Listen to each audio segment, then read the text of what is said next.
This story was submitted by Akers. I was working delivery for a pizza place in my hometown. I guess I would have to be around 19 at the time. I'm from a pretty small town, and the further away from the town limits you get, things start to get pretty country. So I'm out on this delivery, and of course I'm trying to decipher the usual bad directions. We didn't have GPS in those days, kids. I find a house that doesn't exactly fit the description I had been given, but it was the closest thing I could find. I pull over and grab the large plastic tub of food and go to the front door. I ring the doorbell, and I get no response. However, I vaguely see someone run by the frosted glass pane in the front door. Confused, I ring the bell again. Again, no response. At this point, I'm ready to give up and head back to the store and call back for better directions, assuming someone would have answered the door had it been the correct house.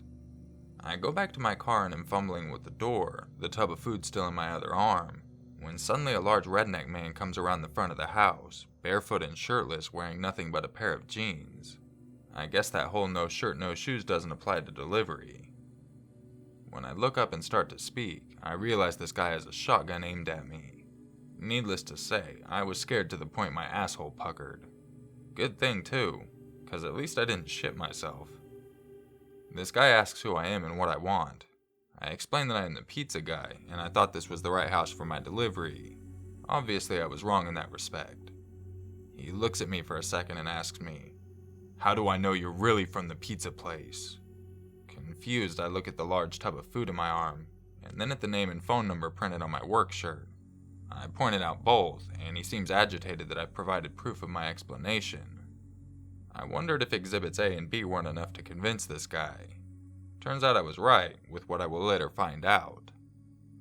Long story short, I apologize for bothering this guy, and he drops the gun to his side and tells me to be on my way. Don't have to tell me twice.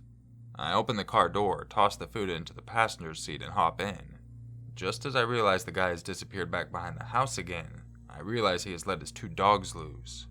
Suddenly I have 2 Dobermans jumping at my driver's side window. Had my window been down any further, they would have come right in on my lap. So now I have to try to slowly back up without running over these dogs as they leap and chase my car. For a second I thought about just gunning it and whatever happens, happens. But I love dogs, and I figured all it would take is me hitting one of this guy's pets to see how good of a shot he was. All ended well though, and I drove back to the store wondering what the hell I had just experienced. I got back and threw the food on the counter, gave my manager the cliff notes of my little adventure, and informed him that I would not be making any future deliveries to that particular backwoods neighborhood. Remember when I said apparently Exhibits A and B weren't enough to convince the redneck homeowner of my identity as a pizza guy? Turns out he had already called the restaurant before I got back asking for a physical description of the driver. As for my actual customer who ordered the food to begin with, we called him back and told him the whole ordeal, and they were cool with it, even offering to pick up the food instead. Maybe they realized their neighbor was insane and sympathized with me.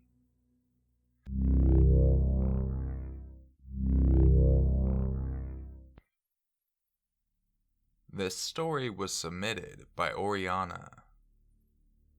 I've never liked going alone on elevators. Ever since I was a child, they make me anxious. I live on an 8th floor, so most of the time I have to take it. Through the elevator doors, while there's still daylight, you can see the floors as they are passing. So during the day at least, I can see where I'm at, and that makes me feel a little less overwhelmed. At night, well, I'd rather take the stairs. It was really late when I got home, maybe around 2 a.m., so I began up the stairs. Everything was running smoothly, up until the 4th floor. I heard someone moaning in a faint, slow, and creepy voice. I freaked out and started climbing the steps as fast as I could. I couldn't really tell where the moaning was coming from, but whoever did it increased the volume of those terrifying moans as I came closer to my floor. When I was finally there, the moans stopped abruptly. Just so you know, the elevator is facing the entrance of the stairs where I was at, and I knew it was there because I could see the light coming from the gap between its doors. And here's what, to this day, scares me to the bone. The lights on the elevator started to flicker, and not because they were damaged.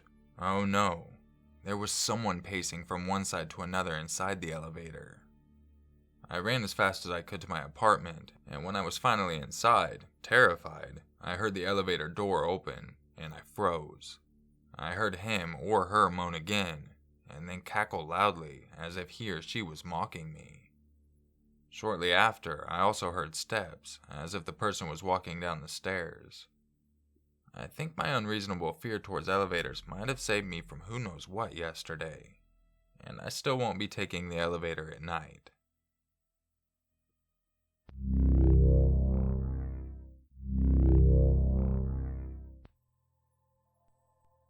This story was submitted by an anonymous viewer. I was living just on the outskirts of a big city in Ohio, close to a really scummy side of town. My friends and I would always walk to the corner market for candies and slushies, a trip we regularly made with no issues. One particular summer day, my 3 friends, my little sister, and I were making our way to the market. It was really hot, and the anticipation of ice cream treats was overwhelming. We headed out for the 20-minute walk, talking, laughing, and having fun. As we made it to the second neighborhood block, I noticed that a small red car with Florida license plates was following slowly down each of the neighborhood streets. I thought this was odd because he was driving really slow and seemed to be watching us. It freaked me out, but I didn't say anything, and no one else seemed to notice. As we approached the next neighborhood block, the red car pulled up to the curb and a young guy sitting in the driver's seat waved to us. My friends and sister waved back. I just glared at him and watched as he drove by. We reached the end of the block again, and there he was, waiting at the curb in his car. He waved again and called out that he was lost and needed help finding a certain street. Since I was the oldest, I decided to speak to him, and I told him he just needed to go straight down the road and would dead end into the street that he needed. He said thank you and drove off. As we continued walking, I had this sinking feeling in my gut that we would see him again. Sure enough, as we reached the next corner of the block, he was sitting there waiting for us. At this point, I was really annoyed and upset that he wouldn't go away. He called out to us again, stating that he was still lost. This time, though, he asked if we would come up and show him on his map. This was the 90s, and I don't think many people had GPS, and smartphones didn't exist. Before I had a chance to do anything, 2 of my friends and my little sister were walking up to his car. I freaked out and hurried up to them to grab him back, and just as I grabbed my sister's hands, I glanced over and I saw that the man in his car was naked from the waist down and jerking off, to the point he had actually gotten off. We all screamed and ran off the rest of the way back to the market, and I called my parents on the payphone. Literally 10 seconds later, I hear my dad's truck roaring down the road, and when he pulls up, we all hopped in.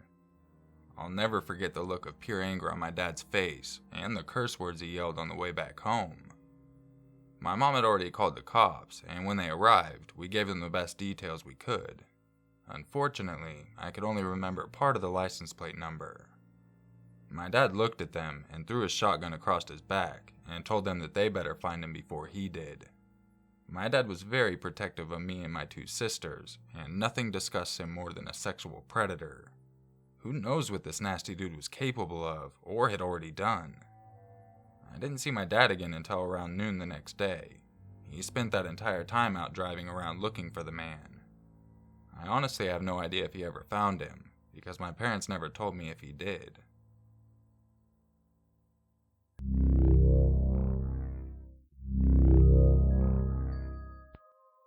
If you enjoyed this video, make sure you hit that like button, subscribe, and share it with your friends. If you would like a chance to have your story featured in an upcoming video, make sure you check the description for information on how to submit your stories. And just in case you're looking for even more content to watch, I also released a video over on Scarier Maker, as well as 2 other videos earlier today on this channel, so make sure you had a chance to check those out. I hope you're all having a wonderful day, and I'll catch you in the next video. And just remember, it's always scarier if it's true.